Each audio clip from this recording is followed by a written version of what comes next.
하셔서 거의 첫 주 중반전 조금 넘어가고 있죠. 그 목요일쯤 지나면은 원래 수목이 있잖아요. 가장 고비야. 그지? 월화 수목 이렇게 있을 때. 근데 사실 우리 뭐 학원의 시간 패턴을 보면은 화요일부터 국사잖아요.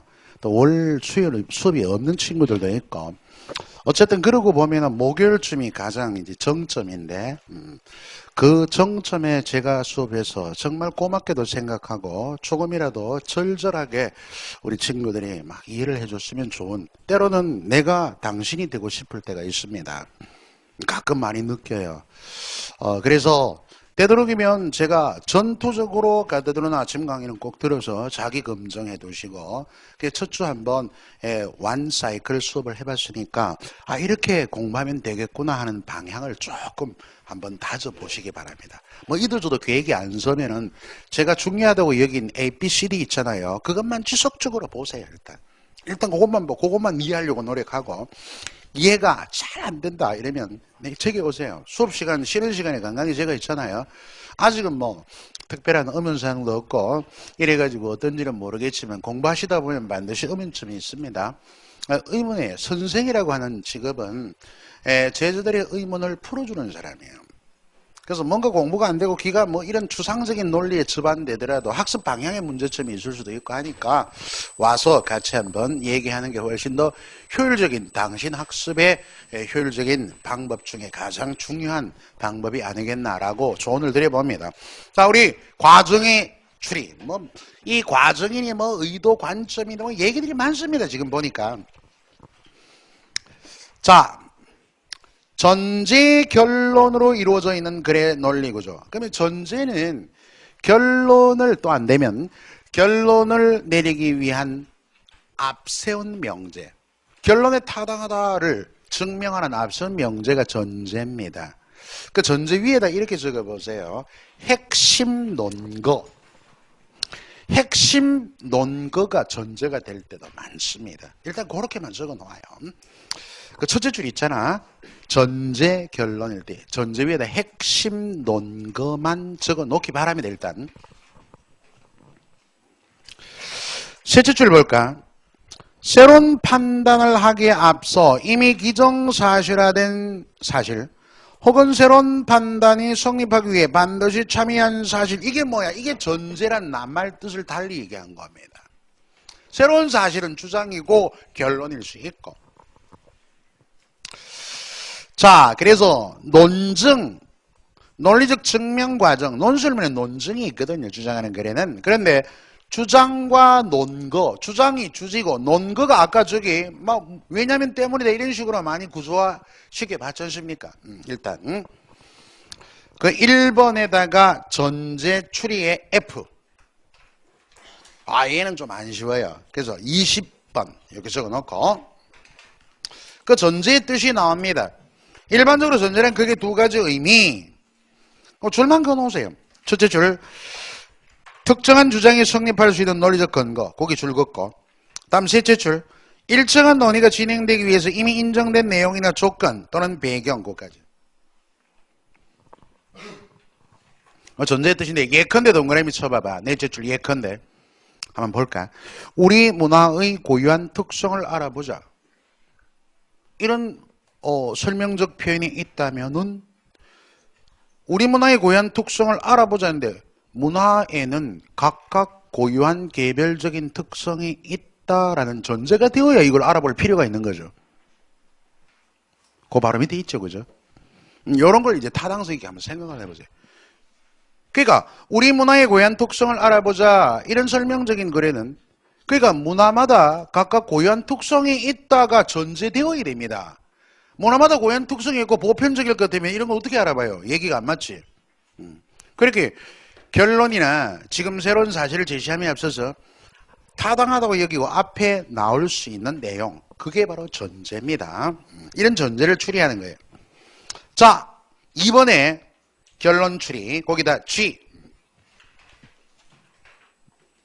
그 A, B, C, D, E, F, G 같은 것은 바로 문제 유형이다. 그래서 G는 결론 추리, 거기다가 23번. 전제의 추리와 반대로 주어진 전제로부터 마지막 결론 마지막에 딱 한 비워 나왔겠죠. 그래서 결론을 또는 칸이 없어도 윗글을 토대로 내릴 수 있는 결론으로 타당한 것은 이렇게 문제가 나오는 거예요. 결론 추리. 따라서 주어진 존재로부터 이끌어낼 수 있는 논의의 결과가 어떤 것인가 추리해낼 수 있는가.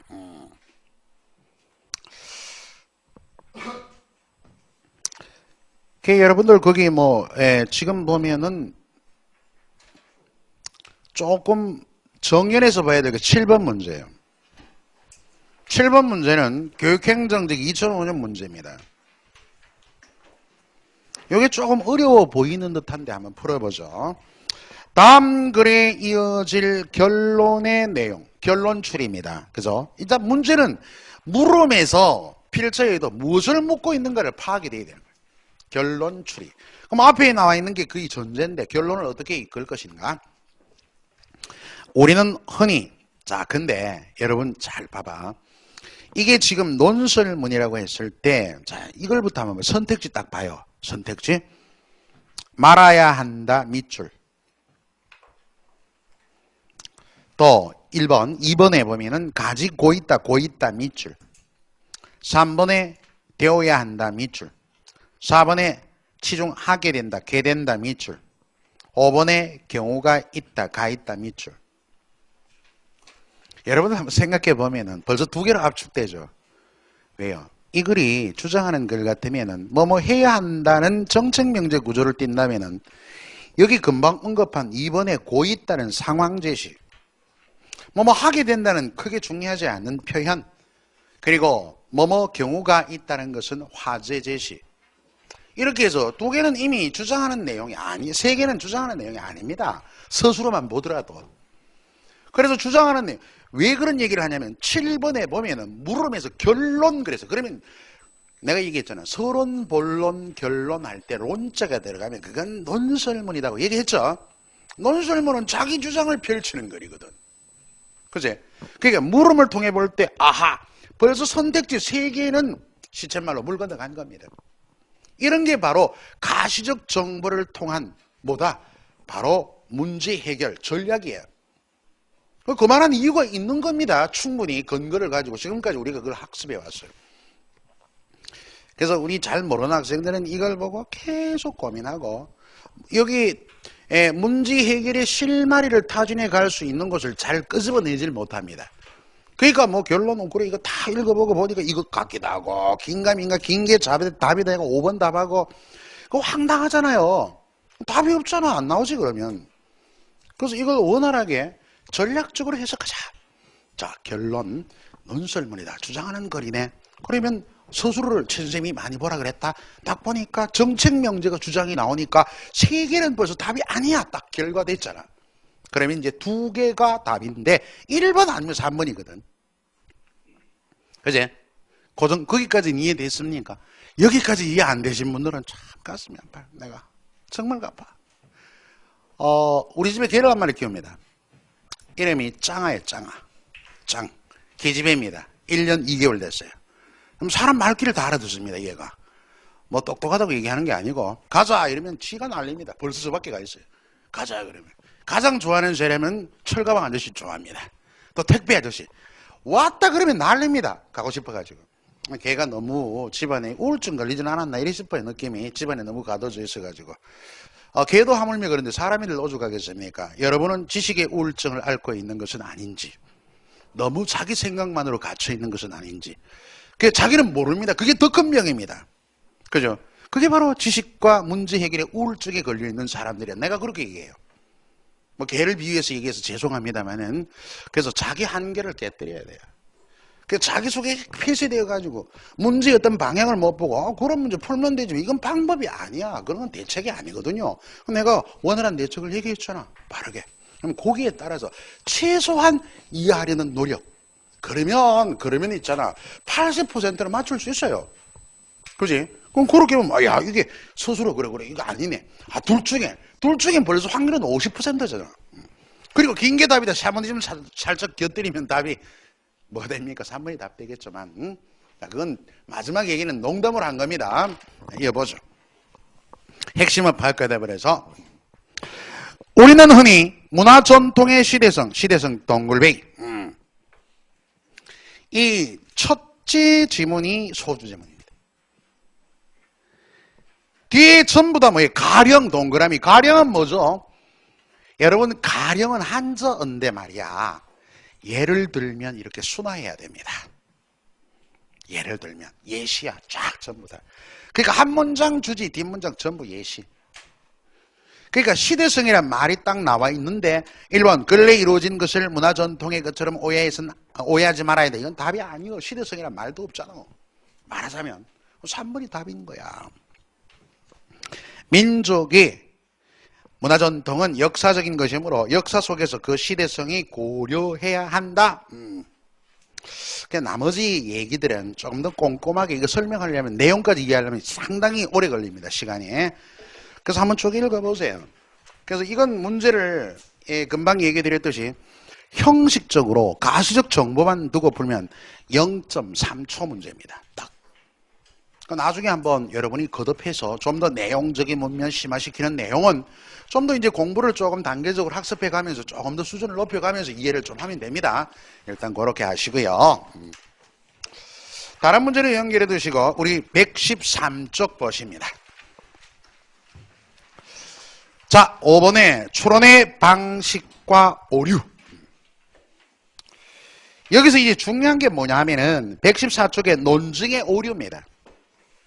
그 논증의 오류의 H. 요즘엔 자주 안 나와요.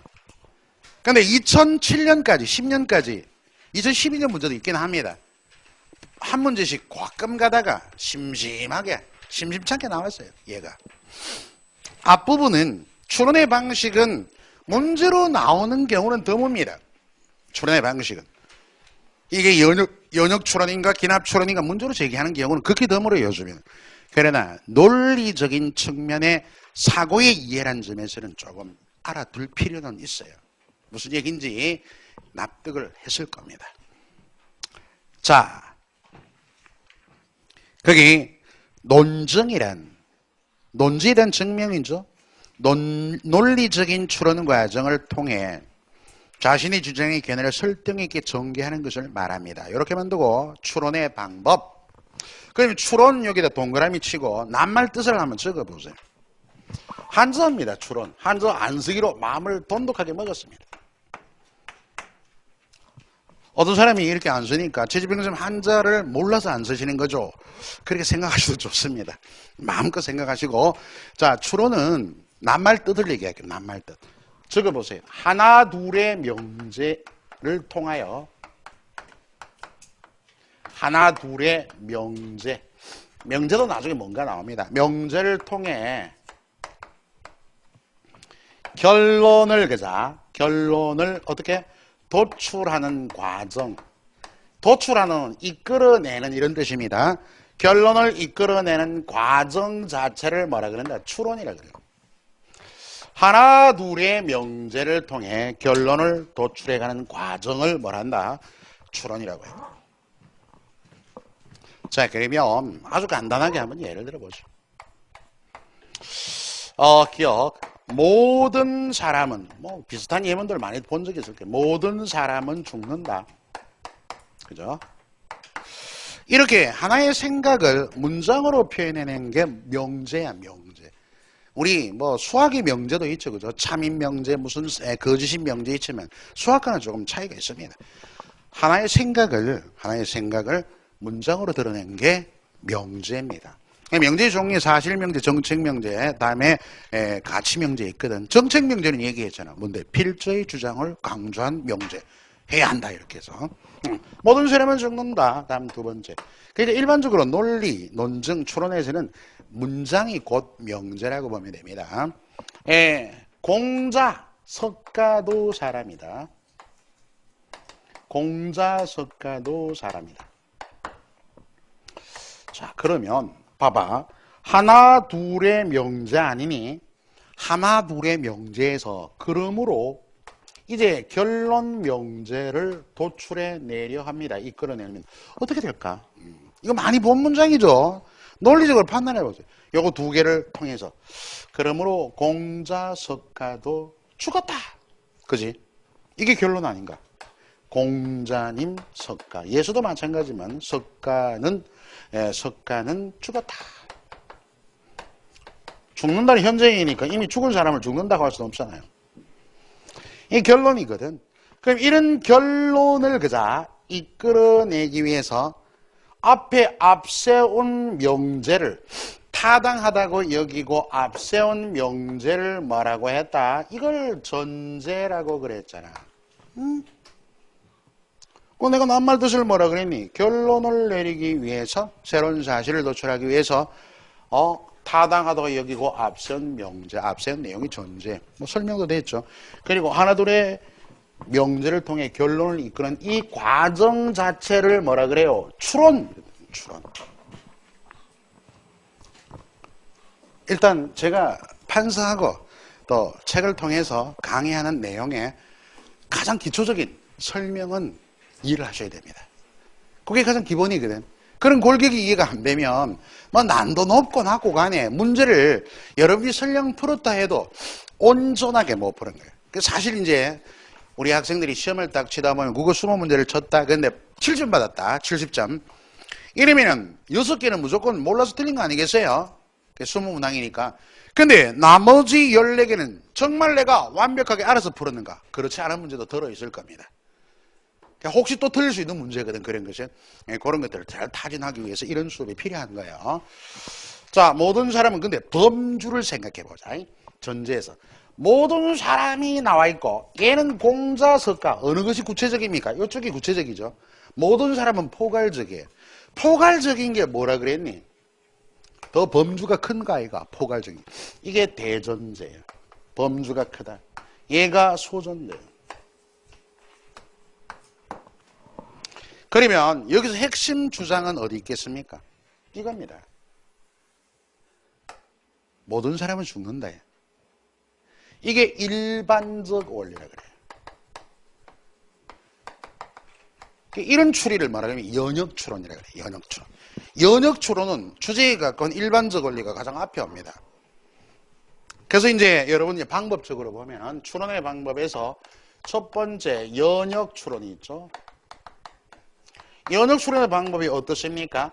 일반적인 원리에서 어떻게 새로운 사실.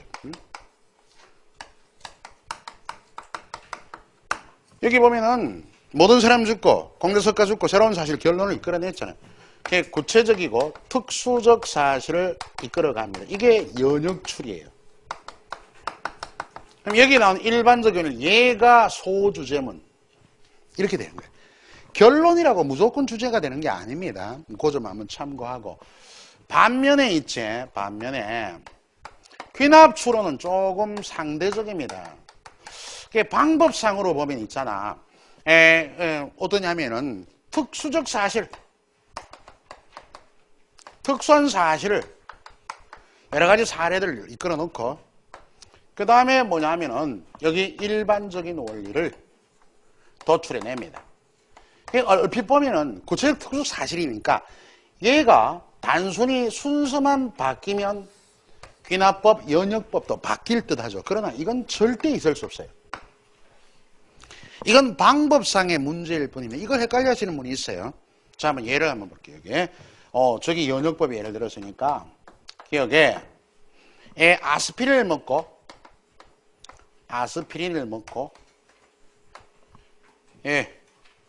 여기 잠깐만요. 1년 전에 연도를 한번 해갖고 1년 전에 나는 아스피린을 먹고 두통이 나았다. 1년 전에 나는 아스피린을 먹고 두통이 나았다. 자, 똑같이 해가지고 얘네 한 달 전에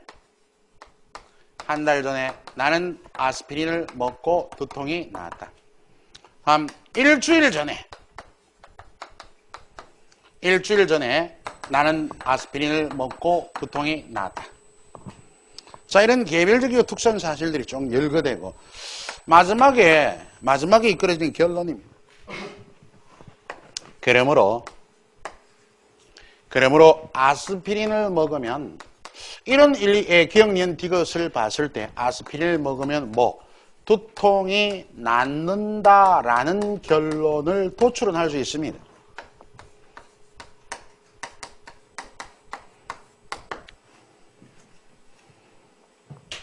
그래서 앞부분에 기억, 니은, 디귿이 특수한 구체적인 사실들에서 일반적인 결론을 이끌어내는 이것이 바로 무엇이다.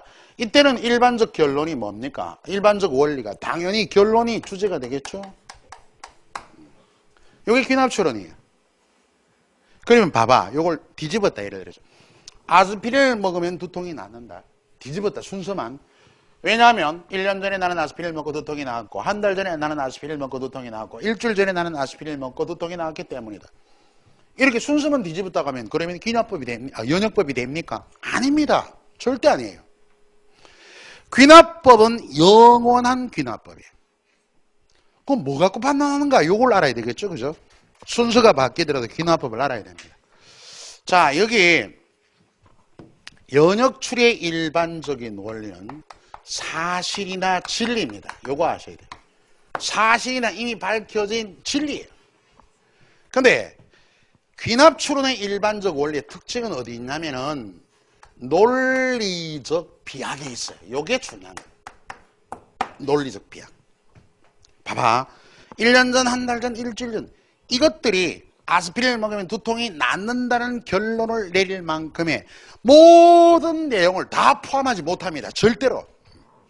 따라서 귀납법의 결론은 항상 논리적 비약이 있어요. 그게 판단의 근거입니다. 그래서 여러분 금방 얘기했듯이 아스피린을 먹으면 두통이 낫는다. 1년 전에, 한 달 전에, 일주일 전에 그랬다. 라는 순서를 뒤바뀌어도 이게 논리적으로 뭔가 지나치게 비약했다. 뭐 귀납법이긴 하지만 그러면 귀납법입니다. 여기 보세요. 연역추리는 모든 사람은 죽는다. 이건 절대 불변의 진리예요. 다르잖아, 그지? 그것 가지고 구분하는 거지. 방법의 순서만 바뀌었다. 이거 아니다는 얘기입니다. 그것만 확인하면 돼요. 그리고 이제 다음 파트에는 이제 연역추리에 가은 3단, 선언 3단 뭐 이런 것들을 공부할 겁니다. 귀납추론, 유비추리 하나만 알아둡시다. 기억에 유비추리. 유비추론은 두 개의 이상의 속성들이 동일하다. 여러분 유비추리 옆에다가 빗금치고 줄여가지고 뭘까 그거? 유추야. 유추 줄여가지고 유추. 유추법 이렇게 답니다. 유추. 유추는 글의 전개 방법, 설명 방식에도 나왔습니다. 그럼 유추의 낱말 뜻을 한번 적어볼까요? 유추. 유사성에 근거해서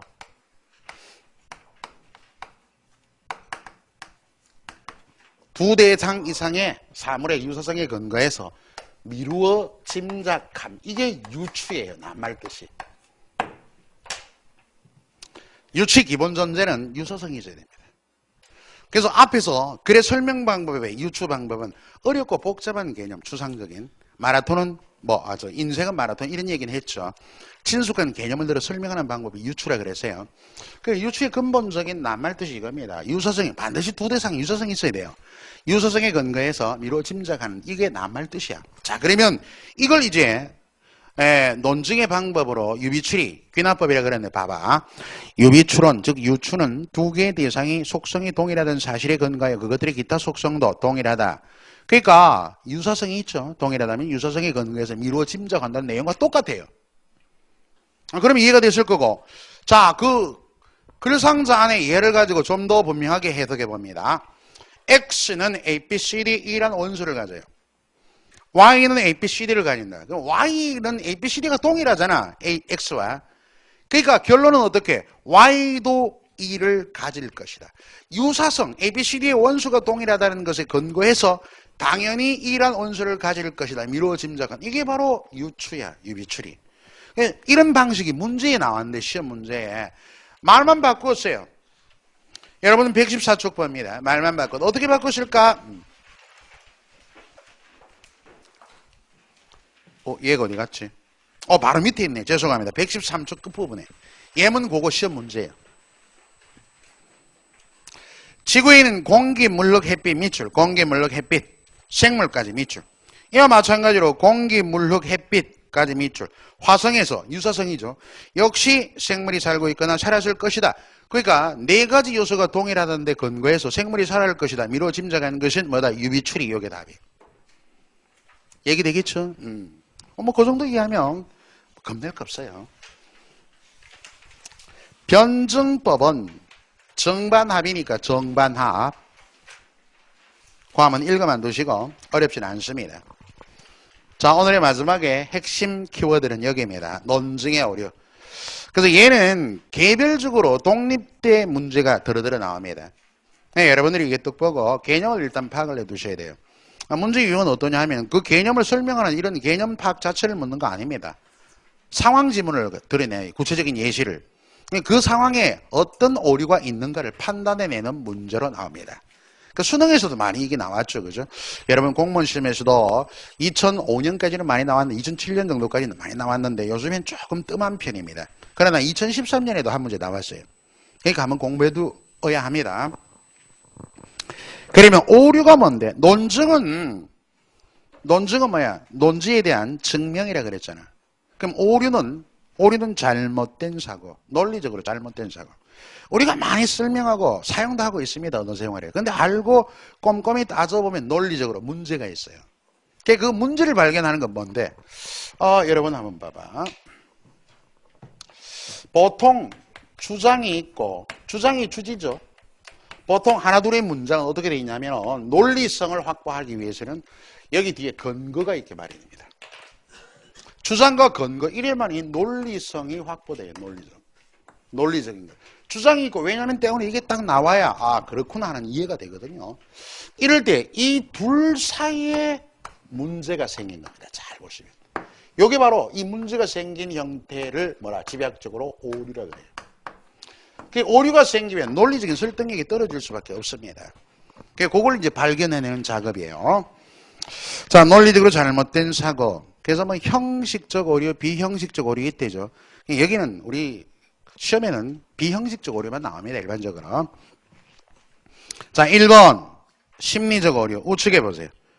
115쪽에 저 위에 상단부에 자료적 오류. 종류를 나눠놨습니다. 그 다음에 115쪽에 끝부분에 언어적 오류. 그러니까 이게 비형식적 오류. 이건 뭐가 형식적, 비형식적 몰라도 돼요. 이런 논증의 오류 부분에는 논리적 증명을 해나가는데 이 오류에는 비형식적 오류가 있는데 세 가지가 있더라 이런 얘기예요. 지금 1번이 심리, 2번 자료, 심리적 오류, 자료적 오류, 언어적 오류 이렇게 나와 있단 말이야. 이건 뭐냐면은 원인이 어디로부터? 논증의 오류의 잘못된 생각에 원인이 어디로부터 비롯됐는가 여기서 찾아가는 겁니다. 심리에서 원인이 있다, 자료에서 원인이 있다, 언어에서 원인이 있다 이렇게. 여기까지는 그냥 개괄적으로 알아둘 내용이고 세분화된 내용들이 있죠. 그 1, 2, 3, 4 쭉 나옵니다. 기억니은. 그래서 그것들을 알아야 돼요. 이거 구분하고 어떤 게 심리적 오류고 어떤 게 자료적 오류인가 구분하는 문제는 안 나옵니다. 그러면. 개별적으로 하나의 오류를 파악해서 예문과 더불어 이해를 하고 다른 상황을 딱 제시하고 문제는 지문을 제시합니다. 그 지문이 과연 어떤 오류에 해당하는가를 판단하는 능력을 물으니까요. 자, 지금부터 이제 시작을 해보겠습니다. 연민의 호소, 동정. 충분히 심리죠. 근데 이게 이성적, 논리적, 합리성에 벗어난 경우입니다. 이 학생은 부모와 학생들의 생계를 책임지고 있는 가장입니다. 교수님께서 시학점, 성적이 시학점 받았으면 A로 이유 없이, 이유가 이거 심리에 호소한 거예요. 그 뒤에 보면은. 왜? 장학금을 받을 수가 없어. 생계에 어려움이 따른다. 이런 얘기 했죠. 그죠? 논리적, 이성적 판단으로는 시학점을 고칠 수 없는 겁니다. 동정의 호소, 이겁니다. 우리 변호인의 변론도 들어들어 이런 경우 있죠. 그리고 사적 관계는 정 때문에 믿죠. 정 때문에. 넌 나하고 제일 친한 친구잖아. 예언가라고 합니다. 내가 날 도와주지 않는다면 난 누굴 믿고 세상을 살아가란 말이야. 대단한 친구 두셨죠. 그래서 요즘 세상에 이런 정도의 호소력을 띈 친구도 드물지 싶습니다. 그 대부분이 한 90% 이상은 사기라고 보이면 되겠죠. 어쩌면. 그게 막 그냥 억울하다 또 내지는 너가 봐달라 막 이런 식이겠습니다. 정에 호소하다 이런. 그리고 군중의 호소는 군중심리 있죠. 많은 사람들이 그렇게 행했기 때문에 너도 따라 하세요. 이런 얘기입니다.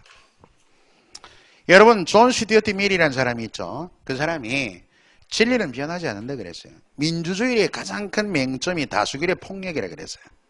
그죠? 예를 들어 시험을 쳤는데 국어시험이든 수학시험이든 60명이 시험을 쳤다. 한 학생이 정답을 얘기했고 59명이 오답을 얘기했을 때 그럼 다수결로 59명의 오답을 정답으로 처리할 수는 없는 것 아닙니까?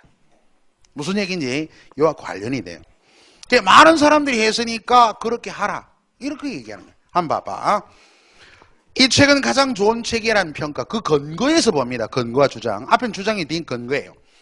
책이 나온 지 한 달도 안 됐는데 벌써 베스트셀러가 됐거든. 베스트셀러는 판매고가 높은 책입니다. 물론 그래서 많은 사람이 봤다는 얘기죠. 역으로 얘기하면은 판매고가 높으니까 좋은 책인가 하는 데는 의문실입니다. 왜요? 여러 가지 측면에서 판매고만 높다고 해서 좋은 책이다 평가하기 어렵거든요. 예, 여러분 세계적으로 옐로우 하우스나 또 뭐 플레이보이 잡지는 판매고가 엄청 높습니다. 그걸 종교계에서 볼 때 그 좋은 책이라 그러겠습니까? 아니거든. 그 무슨 얘기인지 알겠죠? 많은 사람이 그렇게 행해 갔으니까 따라잡아라. 요즘에 여기 스마트폰 이런 것 가지지 않은 사람 누구 있나요? 당신에게 이 폰을 권합니다. 광고 전략으로도 많이 씁니다. 많은 사람이 그렇게 했으니까 너도 사와라 이런 얘기죠. 자, 그게 바로 군중심리 호소, 오류가 있는 거예요. 여러분들 그런 오류에 나올 때마다 새 폰이 나올 때마다 바꾸는 사람들도 있습니다. 막 따라잡기, 따라쟁이 막 이런 표현들이 딱 이런 짝이에요. 자, 다음 부적합한 권위. 이건 관계가 없는 사람이야. 그게 무슨 얘기냐 하면은 자, 논지와 직접적인 관계가 아무리 그 사람이 그 분야의 권위자라고 해도 다른 분야에 대한 논거를 달 수는 없는 거잖아요. 봐봐. 교황이 천동설이 옳다고 했다. 교황은 종교계의 지도자예요. 종교적인 문제를 언급하면 설득력이 있지만 천동설의 범주는 과학의 범주입니다. 과학을 언급하면서 종교계의 권위자의 언급을 달면은 그게 근거가 합당합니까? 그거 다르죠, 그죠? 그래서 지금 말해주는 분야와 다른 분야의 권위자의 얘기를 갖다 두는 겁니다. 그게 부적합한 권위예요. 인신공격, 고가래도야 되겠죠. 주장하는 사람의 인품, 직업, 과거 행적 밑줄 트집 잡습니다. 자, 그 사람의 학설을 믿을 게 못돼. 학설에 믿을 게 신뢰성은 학설에 문제점이 있다든가 또는 실험에 어떤 문제점이 있다든가 이것이 믿을 수 없는 신뢰성에 믿을 수 없는 부분이다. 이렇게 지적이 돼야 됩니다. 논리적으로. 왜냐하면 그 사람은 벌써 이혼을 2번이나 한 사람. 이혼을 2번으로 했다는 그 사람의 과거 행적이 학설의 신뢰성과는 거리가 멀잖아요. 그러니까 그 사람의 과거 행적을 트집잡아 얘기하는 거예요. 그게 바로 인신공격입니다. 피장파장 역공격. 비판받은 내용이 비판하는 사람에게도 동일하게 적용된다. 이럴 경우에 비판하는 사람은 그 내용에 대해서 잘못이 좀 없어야 설득력이 있는 겁니다. 그러니까 똥 묻은 놈이 겨 묻은 게 나무란다고 자기는 맨날 교통받고 어기고 다니면서 야 임마 너 횡단보도 바르게 건너 아빠는 말이에요 막 무단 횡단도 하셨으면서 이게 바로 역공격의 오류입니다. 피상파장의 오류. 우측에 그런 얘기가 있죠. 재미있는 얘기가 있네. 엄마 개가 아들 개에게 얘 옆으로 기어다니지 마. 근데 개의 세계에서 그게 바로 다니는 것도 어떻게 합니까? 인간의 시각으로 판단을 갖다 두었지만 어쨌든 아들 개가 말했다. 엄마부터 똑바로 걸어 다니세요. 그 내용에 대해서 바로 비난을 받죠. 이게 바로 역공격입니다. 피장파장. 원천봉쇄의 오류는 우물의 독약 출현 오류. 반론의 가능성을 미리 봉쇄 차단합니다. 그래서 먼저 제시한 문장이 어떠한 그 사람의 말하려는 의도에 비춰서 어떤 효과가 있는지를 한번 어떠한 기능을 띠는지를 살펴봐야 됩니다. 새날의 어린이는 일찍 일어난다. 밑줄. 이 말은 어떠한 이 화자의 말하는 의도에 어떠한 역할을 하는가를 살펴야 돼요. 얘 어서 가서 자야지. 자, 여기 화자는 청자로 하여금 빨리 가서 일찍 자기를 바랍니다. 그게 의도예요. 그럼 봐봐. 새날의 어린이는 일찍 일어난다. 이 문장의 기능은 그죠? 어떤 역할을 하는가? 그럼 이 들은 청자가 어린이겠죠. 어린이가 나 엄마 나 뭐 컴퓨터 게임도 더 하고 늦게 잘래. 이게 반론 아니겠습니까? 일찍 안 자겠다는 이 반론을 미리 차단하게 됩니다. 이 역할은. 그래서 이 어린이의 생각에서 뭐 내가 늦게 자면은 컴퓨터하고 늦게 자면 헛나라의 을이 될까봐 이렇게 이해할 수도 있죠. 착한 동심의 세계에서는. 그래서 여기 보면은 무엇이다? 새날의 어린이 일찍 일어난단다 하는 문장의 기능은 청자로 하여금 여기 화자의 의도에 반대 행위를 할 가능성을 미리 차단하는 역할을 한다. 이게 바로 원천봉쇄, 즉 우물에 독약 치는 오류 이렇게 얘기합니다. 조금 이해가 조금 복잡했나요? 그래도 충분히 이해를 했으리라 보이고 자료의 오류에 길게 성급한 일반어가 시험에 가장 많이 나옵니다. 아주 쉬워요. 우리 흔히 지리짐작 또 속담으로 하나를 알면 열을 안다 이런 말이 있죠. 요거 딱 요겁니다. 자, 보시면은 제한된 정보, 부적합한 증거, 대표성을 결의한 사례를 근거로 그렇다라고 완전히 뭡니까? 그렇게 낙인을 찍어버리는 경우예요. 하나를 알면 열을 안다고? 너 지금 행동하는 걸 보니 형편없는 애구나. 너 지각한 걸 보니 참 신뢰성이 없구나. 이런 것도 마찬가지입니다. 너 국어 점수가 거의 과락에 가까우니 다른 과목은 볼 것 없구나. 이것도 성급한 일반화일 수 있죠. 자, 잘못된 유추. 유추는 유사성의 근거에 미루어 짐작한다. 근데 이것도 논리적이어야 돼요. 자, 그러면 유사성 볼까요? 컴퓨터와 사람은 유사한 점이 있습니다. 뭐가? 입력, 기억, 출력이. 컴퓨터는 입력, 출력, 기억 다 되죠. 사람도 그렇습니다. 사람은 입력이 뭘까? 입력은 감각입니다. 감각. 그러니까 듣고, 보고, 느끼고. 이게 감각하는 게 입력이에요. 지금 수업 듣는 것도 일종의 듣기를 통한 입력입니다. 기억 있죠? 기억했다가. 다음에 출력은 말하고 쓰는 겁니다. 그러니까 여러분 이렇게 지식을 들었다가 입력했다가 기억했다가 나중에 시험장에서 표현하는 것도 출력이죠. 이렇게 입력, 기억, 출력의 기능이 유사한데 감정 부분은 뭡니까? 유사하진 않죠. 근데 그것도 유사하다. 이게 잘못된 유추. 미뤄 짐작하는데 논리적 오류를 범했잖아요. 이게 잘못된 유추입니다. 그래서 컴퓨터도 감정을 지닐 수 있을까 하는 건 잘못된 거 아닙니까? 자, 그거 참고하고 논점 일탈 잘 나옵니다. 말 그대로 논점, 지금 말해주는 초점에서 벗어난 거예요. 결론이. 그러니까 지금 논쟁거리, 그죠? 지금의 논쟁거리에 대한 결론이 주어져야 됩니다. 합당한. 근데 거기서 벗어나 있는 거예요. 가끔은 감정적으로 성이 난다거나 이럴 때 많죠. 너희들 왜 먹을 것 갖고 싸우니? 형제간에 막 먹을 것 가지고 다투는 이런 상황을 보고 어머니가 이럴 수 있죠. 그러면서 뭐라 그럽니까? 야, 이 자식아 빨리 가서 공부해 이러죠. 공부해야 된다는 결론은 먹을 것 가지고 싸우는 논쟁거리와는 무관합니다. 이런 식으로 얘기하면 논리적 설득력이 떨어지는 오류예요. 먹을 것 가지고 싸우면 형은 덩치가 크니까 2개 먹어라. 동생 너는 모타리가 작으니까 하나만 먹어라. 형 너 2개 먹었지. 넌 나와서 나랑 땅을 파서 김치 2개나 묻자. 힘 좀 써라. 이런 게 바로 그 문제에 대한 해결인 겁니다. 공부하는 것은 전혀 무관한 결론이잖아요. 자, 그걸 논점 일탈 무관한 결론 그렇게 얘기하고요. 다음 의도 확대 봅시다. 의도 확대. 의도하지 않은 결과를 의도가 있다고 판단했다. 이것도 잘 나옵니다. 담배를 그렇게 많이 피우는 걸 보니 너 폐암에 걸리려고 환장했지 너. 야, 이건 뭐 앞뒤 말이 안 맞죠. 저도 흡연을 조금 합니다면은 우리 남성들 흡연하는 사람도 있을 겁니다. 담배 태우는 애연가가 담배를 피우면서 폐암이여 걸리소서 이렇게 생각하고 피우는 사람 없거든. 누구다. 근데 그런 의도가 있다고 판단하고 지금 조언을 하고 있지 않습니까? 조언도 너무 무리수를 두었죠. 그래서 이런 것도 문제점이 됩니다. 가령 공터에서 막 놀다가 공터 같은 옆에 있는 집, 우리 어릴 때 그런 적이 있어요. 놀 때가 마땅치 않으니까 공터에서 막 친구들과 공 차고 놀다가 공이 막 그 집 담으로 넘어가가지고 유리를 깨기도 하고 이랬거든요. 그래서 성난 아저씨가 탁 늘 지킵니다. 공터에서 애들 놀면 막 고함을 질러요. 야, 이 자식아, 너희들 우리 집 유리 깨리고 거기서 놀지. 이것도 의도 확대 오류잖아요. 애들이 놀면은 흥미와 나름대로 재미를 위해 노는 거지. 저 유리 꼭 깨야 되겠다는 의도를 갖고 노는 건 아니거든요. 한번 생각해 볼 문제입니다. 그리고 잘못된 인과관계다라든가 흑백 논리 오류. 이걸 이분법적 사고라 그럽니다. 아까 제가 태도와 관점을 이분법적으로 문제 해석을 위해서 두 가지로 판단하면 문제 해결을 위한 방법으로는 쉽지만은 세상의 일들이는 굉장히 다양해요. 그 다양성을 무시하는 겁니다. 이것은. 그러니까 보면은 아군 적군이 이렇게 편을 딱 갈라놨죠. 흑백 논리. 내 부탁을 거절하다니 너 나 미워하지. 이런 겁니다. 미워하고 좋아한다. 이 사람의 모든 관심은 딱 두 가지밖에 없어요. 저놈은 나에게 돈을 잘 빌려주니까 아군. 저 친구는 나에게 싫은 말하고 다니니까 적군. 모든 상황을 두 개로만 딱 판단해놨습니다. 무심할 수도 있지 않습니까? 모든 가능성, 다양성을 무시하는 거예요.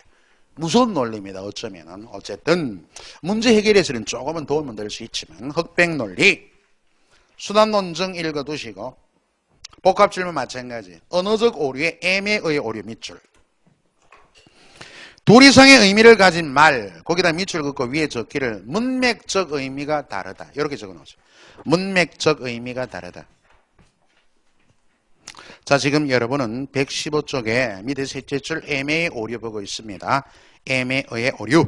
둘 이상의 의미를 가진 말을 애매하게 사용하다. 둘 이상의 의미를 가진 말을 뭐라? 문맥적 의미가 다르다라고 적어놓으라 그랬죠. 같은 한 단어인데 문맥의 쓰임에 따라 뜻이 다른데도 같게 이해한 겁니다. 봐봐. 예문에 모든 인간은 죄인이다. 여러분 뭐 교회 목사님이나 전도사님이나 우리 죄인을 주여 용서해 주시고 이 죄인들이 일주일 동안 세상에 나가 살다가 이제 주님 앞에 꿇어 엎드렸으면 뭐 이런 얘기 하죠. 그 죄인이다. 이럴 때는 이때 모든 인간은 죄인이다 할 때 죄인은 종교적 의미입니다. 종교적 의미. 근데 보시면은 죄인은 감옥에 간다. 이 둘째 문장의 죄인의 개념은 범법자예요. 감옥에 가는 죄인은 범법자야, 범법자. 법을 뭡니까? 바로 어긴 사람. 그 사람이 감옥에 가는 거 이거죠? 그래서 종교적 의미와 범법자는 지금 보면은 죄인이란 단어는 똑같은 단어지만 문맥적 의미가 다르단 말이야. 그런데 결과를 어떻게 가져갔냐면 같다고 보고 따라서 모든 인간은 감옥에 가야 한다. 그러면 문학적으로는 가능할 겁니다. 그죠? 그러나 이건 지금 논증의 오류는 합리적, 이성적 또 분별력을 요구하는 거지 문학의 상상력을 요구하는 거 아니에요. 자, 그게 바로 애매의 오류. 엄밀한 재정의 밑줄. 거기다가 뭐라 적어 놓냐면 아전인수. 아전인수. 아전인수.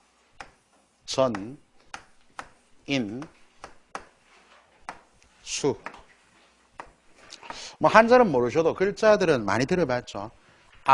나아, 전, 밭전, 끌인. 끌인은 끌다, 견인하다 이런. 그 다음에 물수.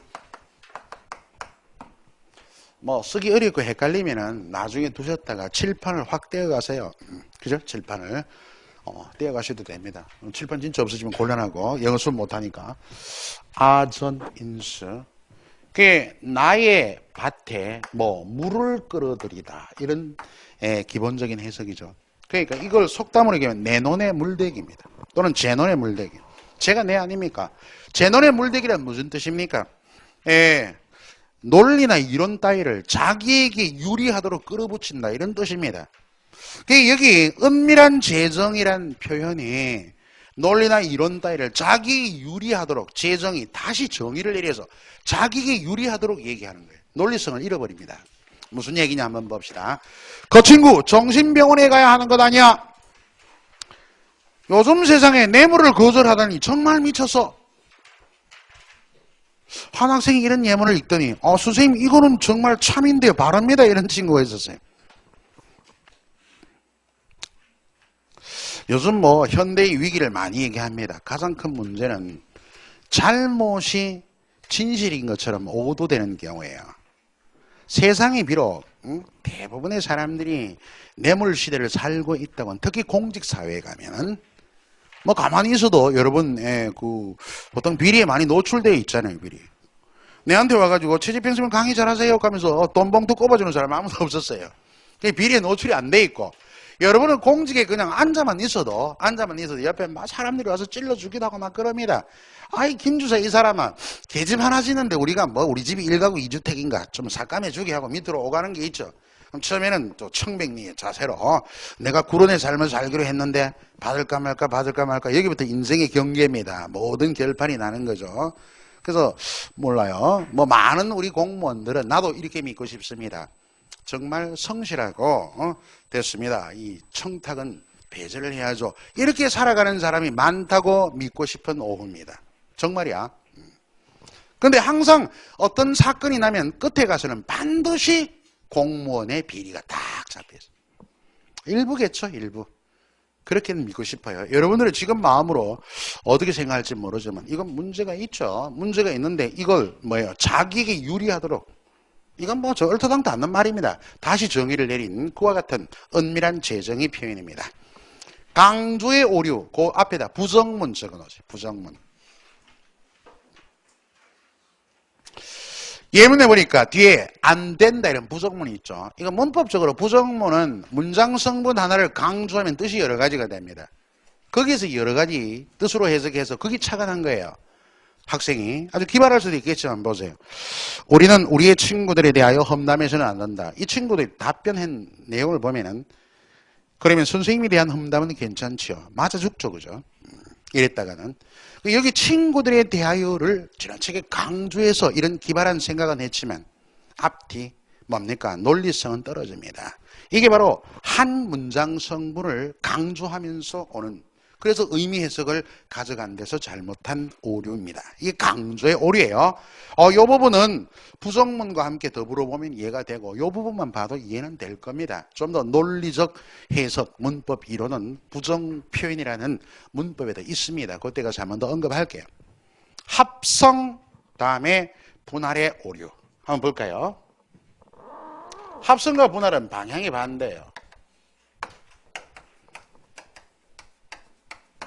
합성과 분할의 오류. 이 전체가 있습니다.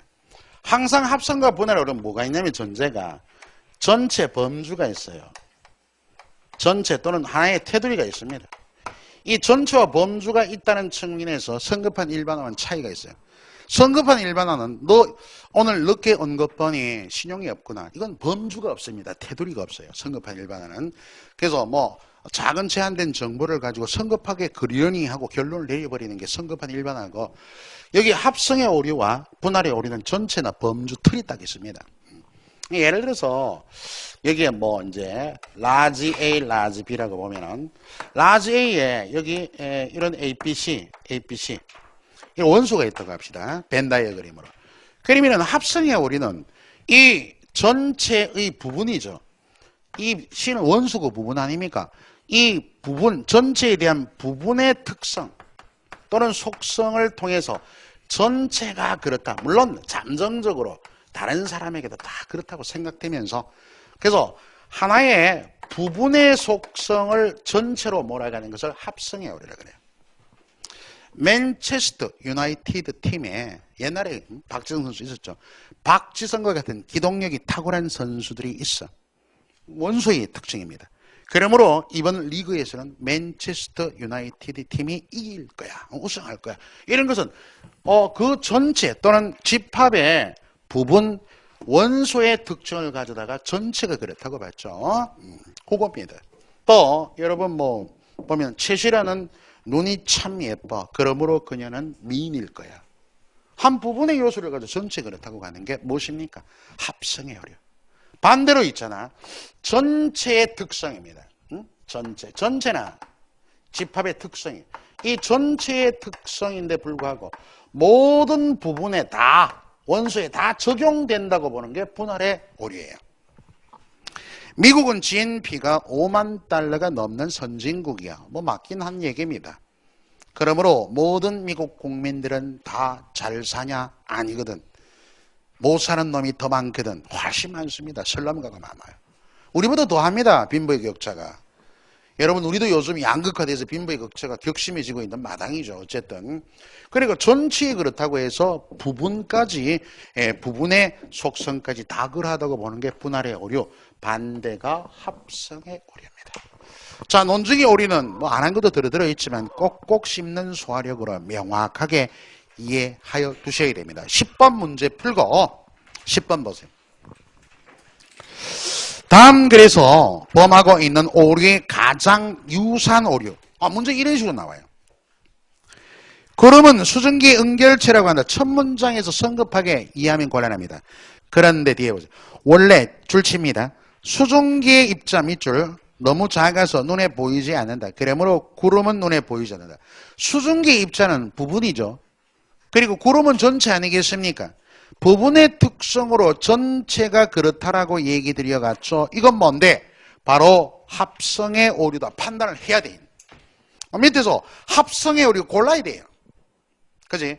1번 맨체스터 유나이티드의 팀 박지성 좀 전에 얘기했죠.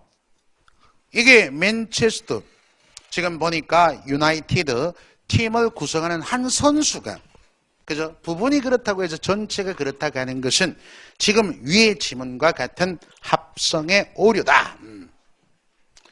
나머지는 한번 참고해서 읽고 밑에 설명도 있습니다. 자, 오늘은 여기까지인데요. 오늘 수업한 내용이 한번 전반적으로 한 2, 3분에 걸쳐서 간략하게 핵심을 간결하게만 얘기하고 수업 마치고 다음 주에 만나겠습니다. 여러분 이제 독해의 원리 저 앞에 한번 보세요. 오늘 많이 했습니다.